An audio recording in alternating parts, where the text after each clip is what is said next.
So guys, good morning, good morning, good morning. So guys, nakakuha naman ng counting time kasi kakatapos lang namin paglinis.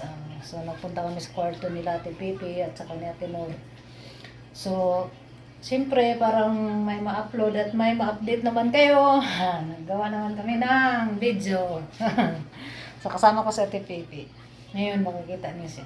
Yung kasama ko nandun sa labas. So, lalabas sana ako. Parang makita niyo din siya. Pero may mga mata kasi. So, guys. Sana support niyo pa din ako sa video. O sa pag-subscribe ninyo. Huwag niyong kalimutan. At saka sa hindi ko nakaka-subscribe or sa sana i-view niyo at saka i-subscribe.